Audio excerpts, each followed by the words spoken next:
హల్లెలూయా.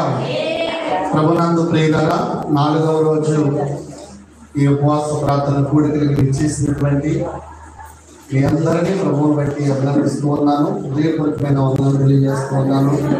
చక్కటి అవకాశం ఇచ్చి మనల్ని చక్కగా ఆత్మీయతలోను ప్రార్థనలోను అలాగనే ఎటువంటి ఆటంకం లేకుండా దేవుళ్ళలో కొనసాగిపోయే భాగ్యాన్ని ప్రభువు మనకు కలుగజేస్తున్నందుకు తండ్రి యొక్క దేవుని కూడా హృదయపూర్వకమైనటువంటి వందనాలు తెలియజేసుకుంటూ ఉన్నాను. నిజంగా దేవుడు మన మీద చూపుతున్న ప్రేమ అద్భుతమైంది.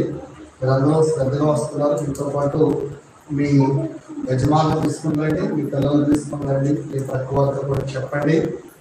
ఎందుకంటే అపవాది గర్జించి సింహాలే తిరుగులాడచ్చు, ఎవరిని తిరుగుదు కానీ వాడు సకల ప్రయత్నాలు చేస్తూ ఉన్నాడు. ప్రపంచాన్ని తలకిందులు చేయాలని అనుకుంటూ ఉన్నాడు. అందుకని వాడి కీర్తలన్నింటినీ మనం పట్టాలి అంటే ప్రార్థన చేయాలి, సువార్తను ప్రకటించాలి. అనేక మందిని ప్రభు పాదల దగ్గరికి తీసుకొచ్చి పెడితే మనం ఆశీర్వదింపబడుతూ ఉంటాము. కనుక మీరు ప్రార్థన చేయండి, మీతో ఉన్న వారిని ప్రభువులో నడిపించే ప్రయత్నము చేయండి. ఏదేమైనా మరి గత రాత్రి నేను రాలేకపోయాను. మహేష్ చక్కగా నడిపించాడు. ఎవరి బిడ్డను బట్టి కూడా నేను వందనాలు తెలియజేస్తున్నాను. మీరందరూ కూడా వచ్చినందుకు దేవునికి స్తుతులు చెల్లిస్తూ ఉన్నాను. ఈ సమయంలో 4వ రోజు యొక్క అంశాన్ని మనం ధ్యానం చేద్దాం. అందరూ కూడా తీసి చదవండి. చదవండి. నేను అతనికి ఉత్తరమిచ్చేదను, శ్రమలలో నేను అతనికి తోడై ఉండేదను, అతన్ని విడిపించి అతని గొప్ప చేసేదను, దీర్ఘాయు చేత అతన్ని తృప్తిపరచెదను, నా రక్షణ అతనికి చూపించేదను.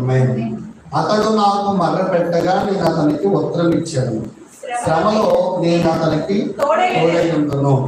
ఈరోజు మన అంశం ఏంటంటే సాతాను జయించే ఆయుధం. దేవుడు మనకి ఎలాంటి ఆయుధం ఇచ్చాడంటే ప్రార్థన అనేటువంటి ఆయుధాన్ని ఇచ్చాడు. సాతాను ఒక్క ప్రార్థనకు మాత్రమే లొంగుతాడు. వాడు దేనికి లొంగడు. బైబిల్ చదువునప్పుడు లొంగుతాడు, ప్రార్థన చేసినప్పుడు లొంగుతాడు. ప్రార్థన చేస్తే వాడికి చేపలు జల్లు పాకినట్టు ఉంటాయి. వాడికి మెట్లు వచ్చేదన్నమాట ఒక వ్యక్తి ప్రార్థన చేస్తుంది. అందుకని ప్రార్థన క్రైస్తవ బిడ్డలుగా మనం చేయగలగాలి. ప్రార్థన ఒక మనిషి జీవితానికి ఊపిరిలాంటి. ప్రార్థన దైవికంగా మనం నడిపించగలం. ప్రార్థన దేవునికి దగ్గర చేయగలం. ప్రార్థన ద్వారానే మనం దేవునితో మాట్లాడగలం. ప్రార్థన ద్వారానే దేవునికి దగ్గర కాగలం. అందుకని మనం సాతాన్ని జయించాలంటే ప్రభు వారు మనకిచ్చిన బలమైన ఆయుధం ఏదైనా ఉందంటే అది కేవలం ప్రార్థన. ఇది కష్టం అంటారా? కష్టం కాదు కదా. ఒక్క 10 నిమిషాలు, ఒక అర్ధగంట మన అనుకూలతను బట్టి దేవుని దగ్గర మక్కాలేసి ప్రార్థన చేస్తే అది ఎంత బలమో మనకు తెలుసా అండి? ఎంత గొప్ప విజయమో తెలుసా? ఆ ప్రార్థన ద్వారా అద్భుతమైన విజయాన్ని మనం పొందగలుగుతూ ఉంటాం. అయితే కింద ఏమంటాడు అంటే దీర్ఘాయు చేత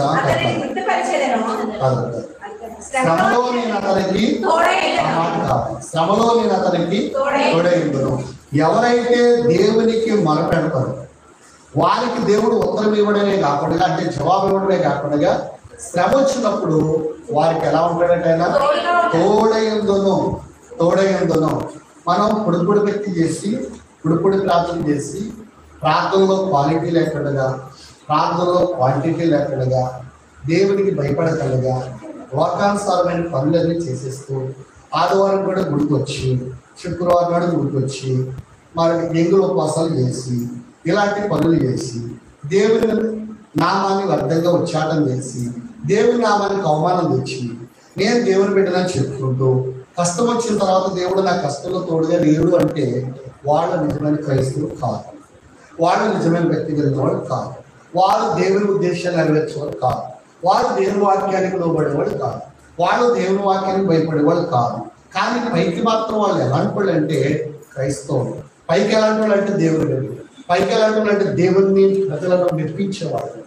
అందుకని ఆ దేవుని ప్రజలను మెప్పించే వ్యక్తి ఆయన చూస్తున్నాడు. మంచి భక్తి పనులు కూడా ఆయన చూస్తున్నాడు. మంచి ప్రార్థన పనులు చూస్తున్నాడు ఆయన కదండి. కాబట్టి ఇవన్నీ కూడా మనం గమనించాలి.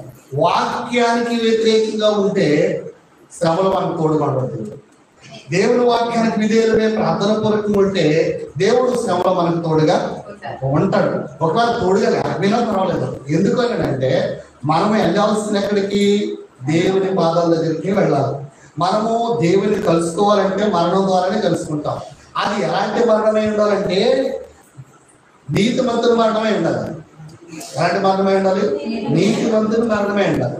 అందుకని కష్టం కానీ, వ్యాధి కానీ, బాధ కానీ, కరువు కానీ, ఉపద్రవాలు కానీ దేవుని నుండి మనల్ని వేరు చేయకూడదు. అవి ఏం చేయలేం.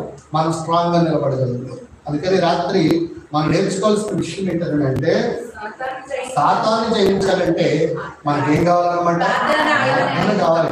వాడు చాలా గెలుపులు చేస్తుంటాడు, భయపెడుతూ ఉంటాడు అండి. వాడు అప్పుడప్పుడు మనలో ఊపుతూ ఉంటాడు, నిలబడలేరా అని. ఆ ఊపినప్పుడు మనం కాసుకుని వాడిని జయించే శక్తి మన దగ్గర ఉంటాయండి.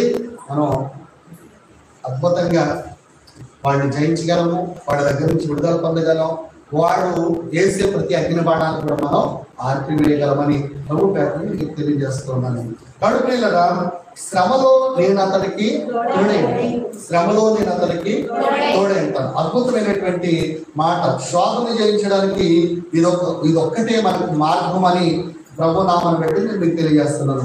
అతన్ని విడిపించి అతన్ని గొప్ప చేసేదను దీర్ఘాయువు చేత అతనిని తృప్తిపరిచారు. మనకు దీర్ఘాయువు ఆత్మీయ పర్లేదు కానీ కాకిలా కలకాల బ్రతికే కంటే అంశాలు 4 రోజులు బ్రతికినా 6 నెలలు బ్రతికినా మనకేం కావాలన్నమాట?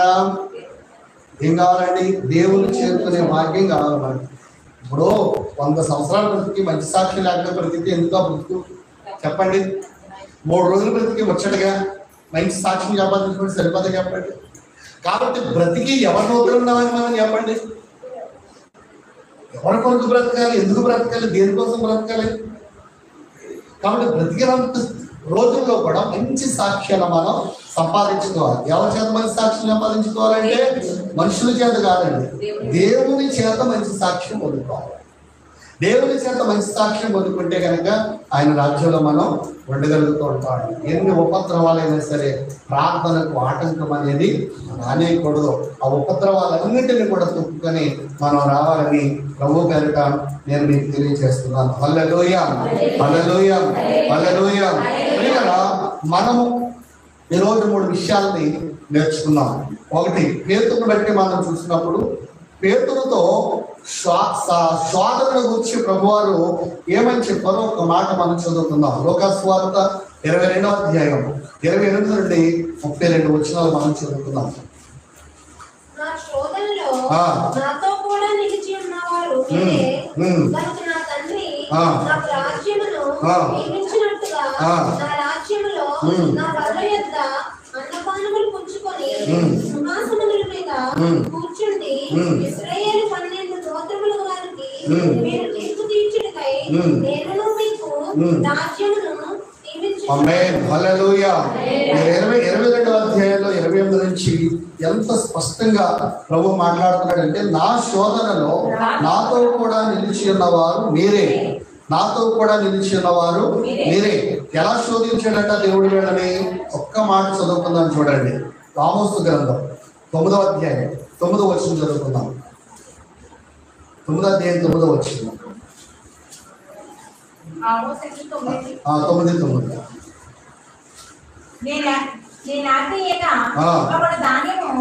జల్లెడతో జల్లించినట్లు ఇశ్రాయేలును అన్యజనులందరిలో జల్లింతులు గాని ఒక చిన్న గింజైనా నేల. చూడండి, జల్లెడతో జల్లించినట్లుగా దేవుడు ఏం చేస్తున్నాడంటే కొన్ని సందర్భంలో శోధిస్తున్నాడంట.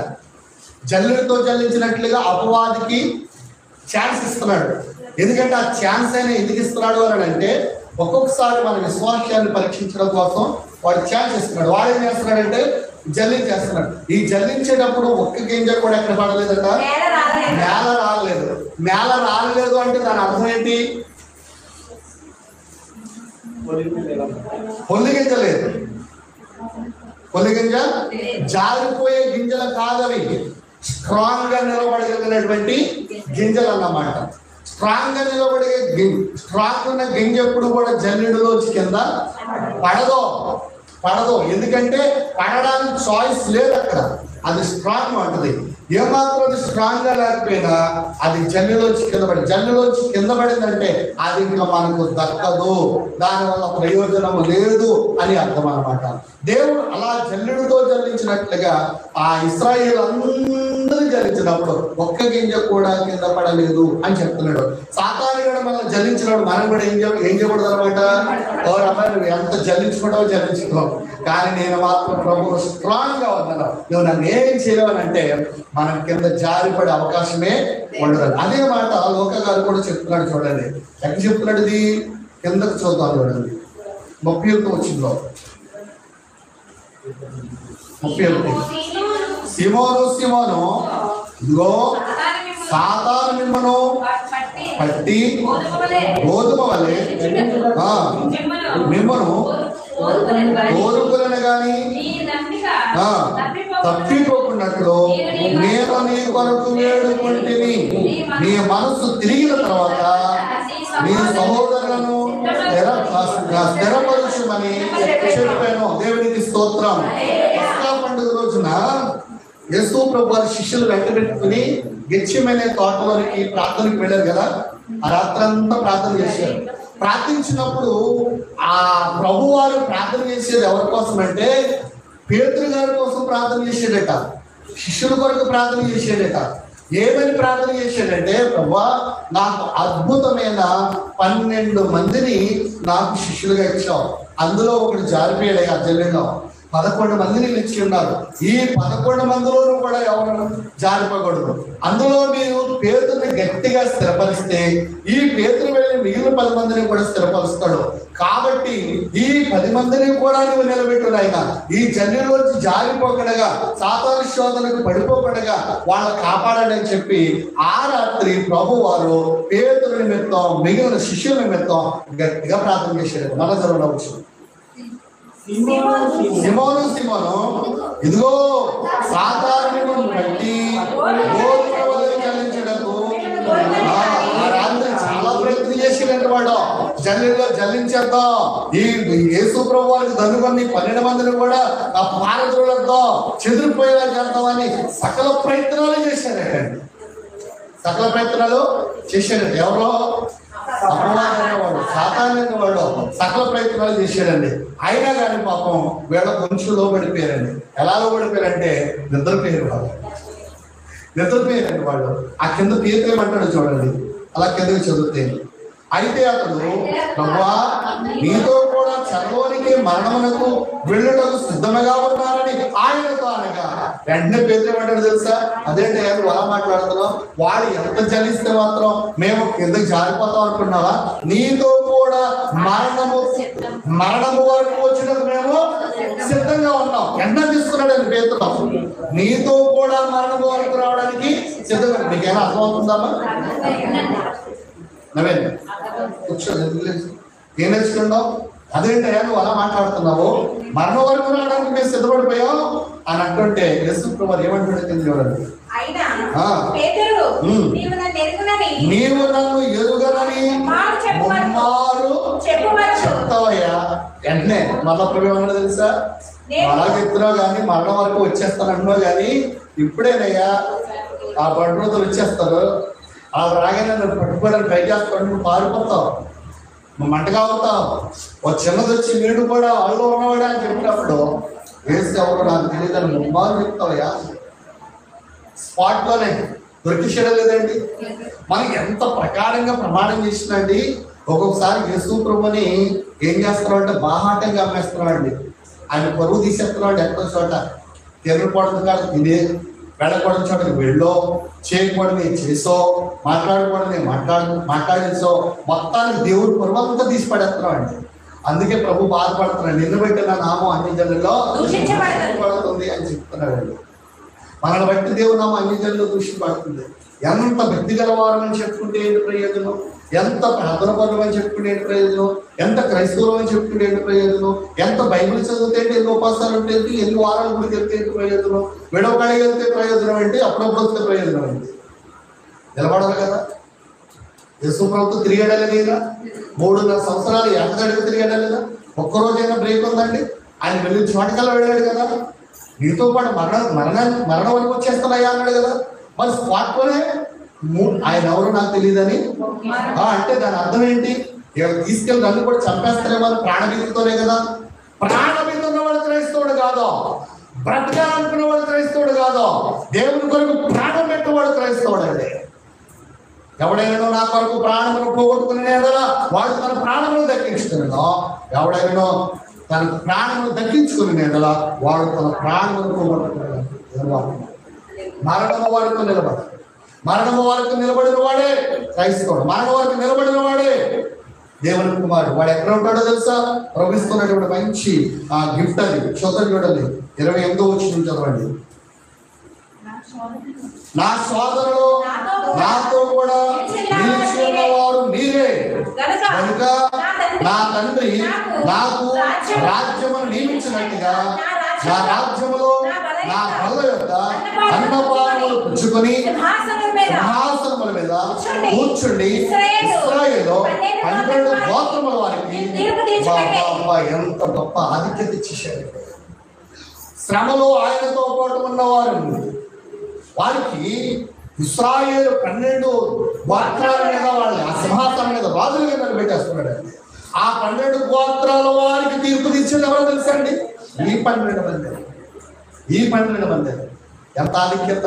యేసు ప్రభు పక్కన కూర్చుంటారు, ఆయన బల్ల మీద భోజనం చేస్తారు. అమెరికా అధ్యక్షుడు ట్రంప్తో కలిసి భోజనం చేయడం అంటే ప్రపంచంలో ఉన్న వాళ్ళందరికీ ఎంత ఆతృత తెలుసండి. అసలు ఆ భోజనం ఎంత ఖరీదో తెలుసా అండి. మరి అమెరికా ట్రంప్ గారితో భోజనం చేయడానికి పోటీ పడతారే, కానీ యేసయ్యతో ఆ ట్రంప్ గారిని పుట్టించిన వాడు, ప్రధానులందరూ పుట్టించిన వాడు, ప్రజలందరూ పుట్టించిన వాడు, రాజ్యాలన్నింటిని పుట్టించిన వాడు, కేవలం వైట్ హౌస్ అంత అందంగా ఉన్నటువంటి వైట్ హౌస్ లో భోజనం చేయడానికి ఇష్టపడుతున్నాం కదా. వైట్ హౌస్ కంటే ఎన్ని కోట్ల రెట్లు అందమైందండి పరలోకం. ఆ పరలోకంలో ప్రభు ఉన్నాడు కదా, ఆయనతో కలిసి భోజనం చేయడం అంటే, ఆయన బల్ల దగ్గర కూర్చుని భోజనం చేయడం అంటే ఆహా ఎంత గొప్ప ధన్యత అండి. ఆలోచించండి, ఎంత గొప్ప ధన్యత అండి. ప్రభు మనకి ఎంత ఎలాంటి చాయిస్ ఇస్తున్నాడండి. ఆయన నాతో కూడా ఉన్నవారు మీరే, మీరు నా రాజ్యంలో అంటారు, నా బల్ల దగ్గర మీరు భోజనం చేస్తారు. ఇశ్రాయేలు 12 గోత్రాల వారిని మీరు ఏర్పడి చేస్తారు. హల్లెలూయా, హల్లెలూయా, హల్లెలూయా. అద్భుతమైన చాయిస్ అండి. అది ఎవరు మిస్ చేసుకోకూడదండి. దేవుడు మనకి ఇచ్చిన చాయిస్. ప్రియులారా, ఒకటి పేతురు కొరకు పేతురుతో శోధన గురించి ప్రభు మాట్లాడాడు. పేతురు ఏం చెప్తున్నావు? నీకు ఇప్పుడే శోధన వస్తుందయ్యా, సాధారణంగా నువ్వు జల్లడేసి లేదు గిరగలా తిప్పుతున్నాడయ్యా, నువ్వు జారిపోతావు 3 సార్లు యేసుప్రభు అంటే ఎవడో నాకు తెలియదని బొనికేస్తాయని చెప్పాడు. జారిపడలేదండి, జారిపడలేదు. ఆ తర్వాత ప్రభు చెప్పిన మాట గుర్తుకొచ్చి ఇంకెప్పుడు నా జీవితంలో పడిపోకూడదని స్ట్రాంగ్ గా నిలబడగలండి. పడిపోవడం సహజమే కాదండి, మరలా తిరిగి లేవడం క్రైస్తవ బతుకు అది ధన్యత. తిరిగి లేవాలి, పడిపోయిన చోట ఉండకూడదండి.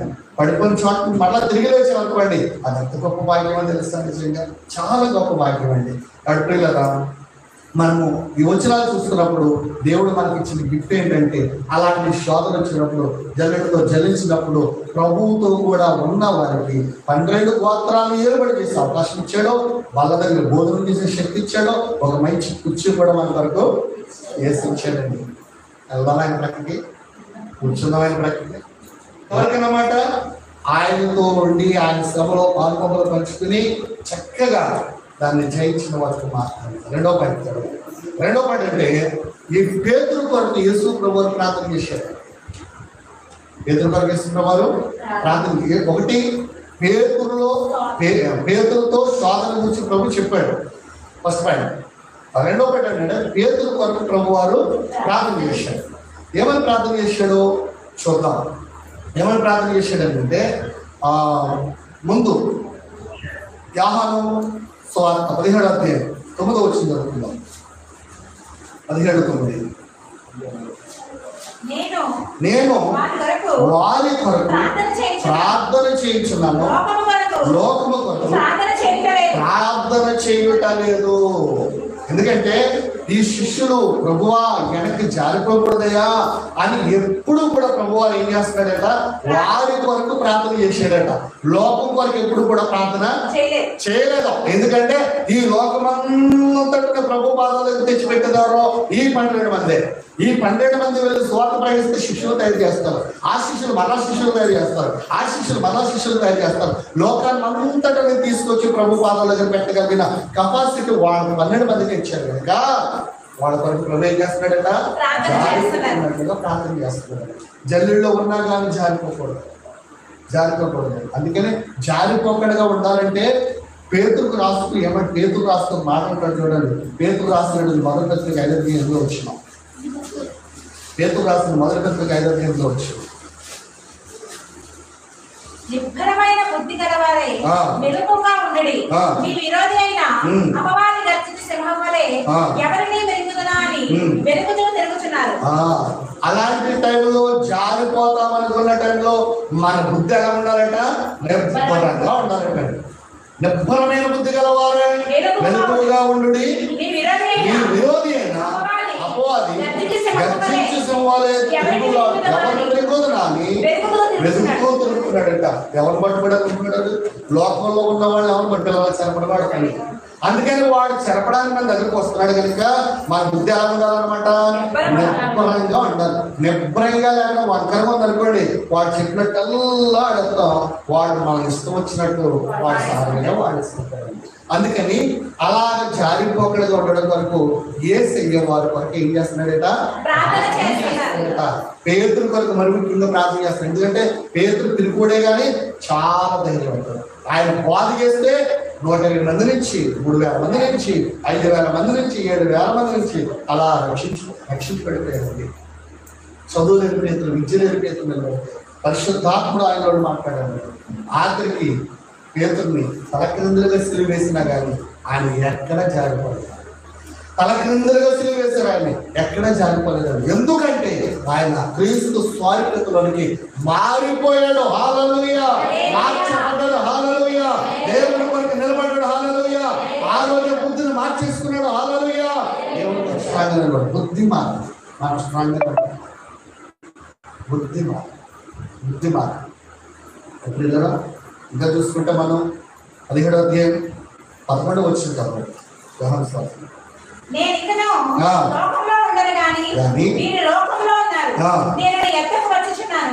పరిశుద్ధుడైన తండ్రి మనము ఏకమై ఉన్నలాగున వారును ఏకమై ఉన్నలాగున వారు ఏకమై ఉన్నట్లు నీవు నాకు అనుగ్రహించిన నీ నామమందు వారిని కాపాడుము. తండ్రి నీవు నేను ఎలా ఏకమై ఉన్నామో విడిపోకడుగా, నేను జారిపోకడుగా నన్ను నిలబట్టుకున్నావో నా శిష్యులు ఉన్నారే వాళ్ళు కూడా లోకంలోకి పోకుండా, వాళ్ళు విడిపోకున్నట్టుగా, వారు ఏకమై ఉన్నట్టుగా వాళ్ళు విడిపరుచుతండ్రి, ఐక్యపరుచుతండ్రి అని తండ్రి చేతికి ఎవరు అప్పిస్తున్నాడు అన్నాడు ప్రభు వారు? శిష్యులు. అలాగే ఈరోజు సంఘమును కూడా దైవజనుడు ఎవరి చేతికి అప్పగిస్తాడో? ప్రభు చేతికి. సేవకుడే దేవుడి చేతికి అప్పగించుకుంటాడు. ఎక్కడైనా పడిపోతాడేమో, జారిపోతాడు. మనం జారిపోయే వారిని ఉండదు. జారిపోయినప్పుడు సైనికులు ఉన్నప్పుడు ఎవడైనా ఒక సైనికుడు ఎంత తెలిసిన అయిపోయింది, వాడు యుద్ధంలో వెళ్ళడానికి కానీ సైన్యంలో ఉండడానికి కానీ వాడి తర్వాత వెంటనే వాడిని నిర్జయం చేయించి పంపించేస్తారండి. గుండె ధైర్యం లేనోడు, నిలబడలేనోడు యుద్ధంలో ఉండడానికి వీలు లేదండి. ఈరోజు భక్తులు పోరాడుతున్నామా, విశ్వాసంలో పోరాడుతున్నామా, దైవత్వంలో పోరాడుతున్నామా, లోకంతో పోరాడుతున్నామా, పాపంతో పోరాడుతున్నామా? ఎంత జారిపోయిన వాళ్ళు వాళ్ళ పనికి రారండి. పోరాటానికి పనికి రారండి. పోరాటం వాళ్ళే దేవుడికి కావాల్సినటువంటి. హల్లెలూయా, హల్లెలూయా. అందుకని ఇక్కడ ఏమని ప్రార్థన చేస్తున్నాడంటే, నేను లోకములో ఉండను, మీరు లోకములో ఉంటారు. నీవు నేను ఎలాగైతే ఏకమైనామో దేవా, వారు కూడా ఏకమైండులాగా వాళ్ళని సమర్థపరచు అంటాడు అక్కడ ప్రభు వారు. అంటే వాళ్ళ మనసు సమర్థపరచమంటున్నాడు. మనం కూడా తండ్రి నేను ఎంత ఆత్మీయంగా ఉంటున్నానో మా సభ్యులందరూ కూడా అంత ఆత్మీయుడైనట్టుగా చేయండి. అప్పుడప్పుడు మన కోసం అమ్మే చేసుకోకుండా మన సభ్యుల కోసం మా సంఘం ఎలా కలిసి కట్టుకుంటుందో, ఆత్మీయంగా ఎలా జరుగుతుందో మాతో పాటు అన్యులు కూడా వచ్చి దేవా నీ నామాన్ని తెలుసుకుని వారు మంచి మార్గంలో నడిచేటట్లుగా, ఆత్మీయతలో నడిచేటట్లుగా వారిని కూడా మార్చున్నాయని కనీసం ఒక 10 నిమిషాలలో వారి కోసం మన ప్రార్థన చేయగలగాలి. నా కుటుంబాన్ని నాతో పాటు దైవత్వంలో నడిపించే ప్రభావాన్ని మనం ప్రార్థన చేయాలని. ఇంకా మనం చూసుకుంటే ఆ మత్తయి సువార్త 6వ అధ్యాయము 15వ వచనం చదవండి. అందులోనే అందులో 15 వచ్చిన ఒకసారి ఎవరి నుంచి కాపాడమంటున్నాడో ప్రభు చూద్దాం. యోహాను సువార్త 17:15.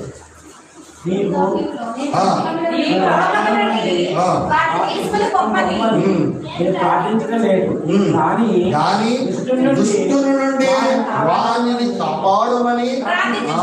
దుష్టుడు వాళ్ళని కొంచెం జల్లిస్తాడయ్యా, దుష్టుడు వాడిని బెదిరిస్తాడయ్యా, ఆ దుష్టుడు చేతిలో పడకుండా నిబ్బరంగా నిలబడేటట్లుగా వాడిని కాపాడుతుంటాడని ప్రార్థన చేస్తున్నాడట.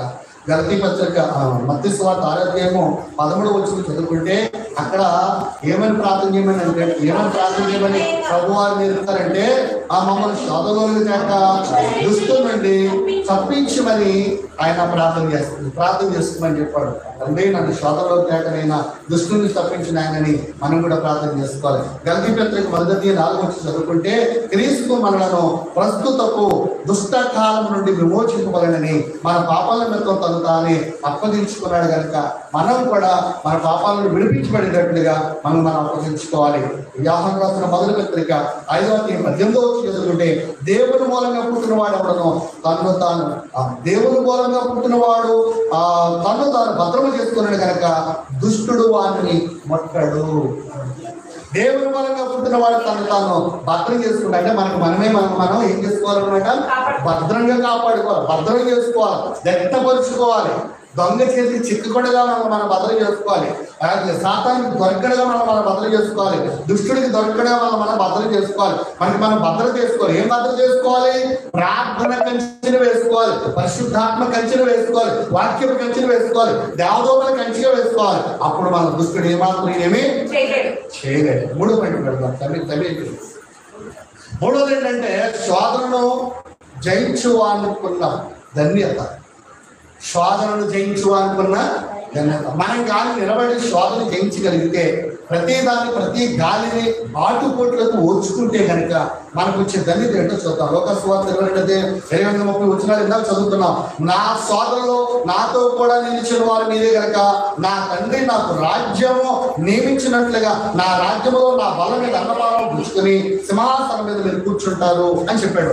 రోమపత్రిక 8:15 చదువుకుంటే యాలనగా మరలా భయపడుటకు మీరు దాసపు ఆత్మను పొందలేదు కానీ దత్తపుత్ర ఆత్మనే పొందారు.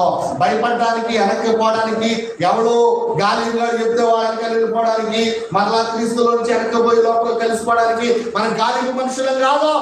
మనము దాస్యపాత్ర పొందలేదు. ఏ ఆత్మ పొందిన వారమో తెలుసా? దత్తపుత్ర ఆత్మను పొందిన వారమో. లోపల కలిసిపోయారంటే మరలా క్రీస్తులో నుంచి వెనక్కిపోయారంటే వాళ్ళు దాస్యపాత్రలో ఉన్నారు, వాళ్ళు దాసోహం చేస్తారంతే. వాళ్ళు దాసోహం చేస్తారు. దత్తపుత్రాత్మ లేదో వాళ్ళ దేవుని పిల్లలు అవ్వడానికి అవకాశం లేదు. వాళ్ళు అర్హత కోల్పోతున్నారు, వాళ్ళు అర్హత కోల్పోతున్నారు. దత్తపుత్రాత్మలో ఉండాలి కానీ దాస్యపు ఆత్మలో ఉండకూడదండి. దేవుడు అతి గొప్ప ధన్యతను దేవుడు మనకి ఇచ్చేసాడండి. అలాగనే రోమపత్రిక 8వ అధ్యాయము 17వ వచనం చదవండి ఒకసారి. మానవ పిల్లలు అయితే వారసులు అనగా దేవుని వారము, దేవుని వారసులు. పిల్లలకు వారసత్వం ఉంది, దేవుని దగ్గర ఆస్తత్వం ఉందండి, ఆయనకున్నదంతా ఉంది. వారసులం కానీ మనము పార్టీ వాళ్ళం కాదు, పనివారం కాదు. వారసత్వం మన వారసత్వాన్ని మనం కాపాడుకోవాలి. మన వారసత్వాన్ని చేర్చుకోకూడదండి. ఇంకా మనం చూసుకుంటే తిమోతికి రాస్తున్నారు 2వ పత్రిక 2వ అధ్యాయము 12వ వచనం. సహించిన వారం అయితే ఈ శోధన సహిస్తారో, ఈ కీడును సహిస్తారో, బాధలు సహిస్తారో, కష్టాలు సహిస్తారో వాళ్ళు ఆయనతో పాటు పరిపాలన చేస్తారో అని దేవుని వాక్యం చెప్తుంది. పేతురు రాసిన మొదటి పత్రిక 4వ అధ్యాయం 11వ వచనం చదువుకుంటే అంతేకాదు మన ప్రభు యొక్క శ్రమలో పాల్గొనడమే ఉన్నంతగా సంతోషించండి. మీకు చిన్న బాధ వచ్చినా సరే నా ప్రభు చాలా బాధ అనుభవించాడు. నాకు వచ్చిన బాధ ఎంత, ఇది ఎంత అని ఆయన సిలువ వేసిన దాఖలాలు చూస్తే, ఆయన పుట్టిన చూస్తే, మేకులు గాయాలు చూస్తే, శిశు మీద పెట్టుకున్న మొండ తిరగడం అది చూస్తే, అవమానం చూస్తే ఇదంతా చాలా చిన్నగా కనబడుతుందట. మత్తయి సువార్త 19వ అధ్యాయం 20వ వచనం చదువుకుంటే నన్ను వెంబడించిన మీరు 12 సింహాసనం మీద ఆసీనులై ఇశ్రాయేలు 12 గోత్రముల వారికి తీర్పు చెప్పుదురు. ఇది ధన్యత. హల్లెలూయా, హల్లెలూయా, హల్లెలూయా. జాన్ అనే ఒక పిల్లాడు ఉన్నాడు ఆఫ్రికా ఖండంలో. ఆ పిల్లాడికి తల్లిదండ్రులు లేరు, అయితే దాసత్వానికి అమ్మబడ్డాడు. ఒక రైతు కొనుక్కున్నాడు, అతన్ని కొనుక్కులు తీసుకెళ్ళి ఇంట్లో పని చేయించుకుంటున్నాడు. పనిపిల్లాడుగా బైబిల్ చదువుతున్న రోజు ప్రార్థన చేస్తున్నాడు. ఇంచుమించుగా 10 సంవత్సరాలు 7 ప్రాయం ఉంటుంది. ఆ బైబిల్ బాగా చదువుతున్నాడు, ప్రార్థన బాగా చేస్తున్నాడు.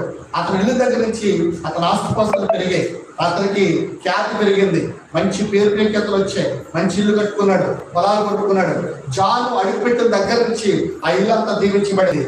చాలా సంవత్సరాలుగా ఆ పిల్లడు ఆ ఇంట్లో పని చేస్తున్నాడు. 18వ ఏట వచ్చింది. ఒక వ్యక్తి ఆ ఇంటికి చూడడానికి వచ్చాడు. చూడడానికి వచ్చినప్పుడు ఈ పిల్లడు ఎవరు, బైబిల్ చదువుతాడేంటి, ప్రార్థన చేస్తాడేంటి అని అడిగాడు. అతను బైబిల్ చదువుతాడు, ప్రార్థన చేస్తాడని. మరి బైబిల్ చదవడం ప్రార్థన చేయడం మార్పించలేకపోయావా, మన దేవుడు ఏంటి, వాడేంటి, వాడు మన ఇంట్లో ప్రార్థన చేయడం ఏంటంటే అతను ఎప్పుడు నేను ఆటంకంగా ఉంటాడు, అతను నాకు ఆటంకంగా ఉంటాడు. ఎన్నోసార్లు చెప్పాను దాన్ని, కానీ అతను మానలేదు. నేను మార్పించలేకపోయాను అన్నాడు. ఆ వచ్చినాడు అంటాడు, నాకు 10 రోజులు వదిలే, అతని చేత నేను మార్పిస్తానని చెప్పాను. సరే నీ చేత మార్పించాను, అప్పించాడు. అతను తీసుకెళ్ళి రోజు పని చెప్పడం మొదలెట్టాడు. పగలు చెప్తున్నాడు, రాత్రి చెప్తున్నాడు. కానీ నీళ్ళు దొరికినప్పుడు, చిన్న అవకాశం దొరికినప్పుడు మోకాలు వేసేస్తున్నాడు, ప్రార్థన చేస్తున్నాడు, బైబిల్ చేస్తున్నాడు, చదివేస్తున్నాడు. అతను చూసినప్పుడల్లా ప్రార్థన చేయడమే కనబడుతుంది, రాత్రులు బైబిల్ చదవడమే కనబడుతుంది.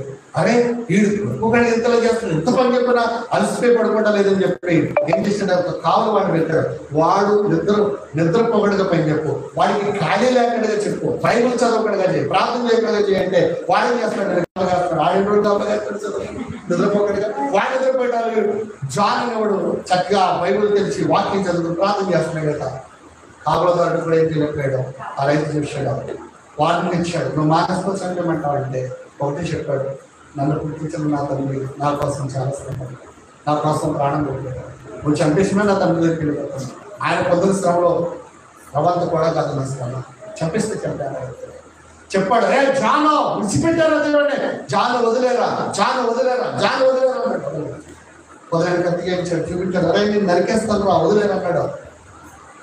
నరికేస్తాను రా, వదిలేరు అన్నాడు. నా ప్రభు కొరకు ప్రాణం ఇస్తాను, వదలన్నాడు. నరికేస్తాను రా జాను, అదిగో మెడలో పడిపోతుంది కత్తి, అయినా నేను నా ప్రభు వదిలిపెట్టాను. జాను చంపేస్తున్నాను రా, చంపేస్తున్నాడు. ఏకనైతిషండి రక్తం చల్లే మారుతుందండి, ఆ బాడీ గిలగిల గించుకుంటుందండి. అప్పుడు ఆలోచించాడు నరికిన వ్యక్తి, ఎందుకు చెల్లుతున్నాడు, ఎంత పట్టుదల ఏంటి, ఏముంది దేవుల్లో, ప్రాణమైన వెళ్ళాడు తప్ప ఎందుకు ఎంత కట్టలేదో ఆలోచన పెడితే ఆ జాన్ యొక్క వ్యక్తి గుర్తుకొచ్చి ఎంత గట్టిగా ఉంటుంది, ఏముందని బైబిల్ చదవడం మొదలెట్టాడు. బైబిల్ పట్టుకుంది, ఆ ఊళ్ళో చర్చి లేకపోతే పట్టుకొని బండి కట్టుకుని ఫ్యామిలీ అంతా ప్రార్థనకి అండ మొదలెట్టారు. ఊరంతా మారిపోయింది. ఒక్క పిల్లోడు మరణించడం ద్వారా గ్రామాంతం రక్షించుకున్నాడు. దేవుని బిడ్డ నువ్వు ఎలా నిలబడుతున్నావు, దేవుల్లో చిన్నదానికి గాలి మనుషులా ఊపుతున్నారేమో చేత స్ట్రాంగ్ అన్నాడు విశ్వాసం. ఎవరిని మెప్పించే భక్తి చేయదో, దేవుడు మెచ్చే భక్తి చేయండి, ప్రభు మెచ్చే భక్తి చేయండి. నువ్వు ప్రార్థనలో ఉండు, దేవుల్లో ఉండు, వాక్యం బాగా చదువు, నిన్ను స్ట్రాంగ్ గా నిలబెట్టేది వాక్యమే, ఆ వాక్యమే నిన్ను నిలబెట్టగలదు. కాబట్టి ఈరోజు మన అంశం ఏంటంటే సాతాన్ని జయించడానికి ఆయుధం ప్రార్థన. ప్రార్థన సంఖ్యలలో నుండి విడుదల పరిచిందండి, ప్రార్థన సింహాల బోధ నుండి విడుదల పరిచింది, ప్రార్థన అగ్నిగుండంలో నుంచి విడుదల పరిచింది. నీ సమస్య నుండి కూడా ప్రార్థన విడిపించగలదు. ప్రార్థన చేస్తున్నంతలో వచ్చింది.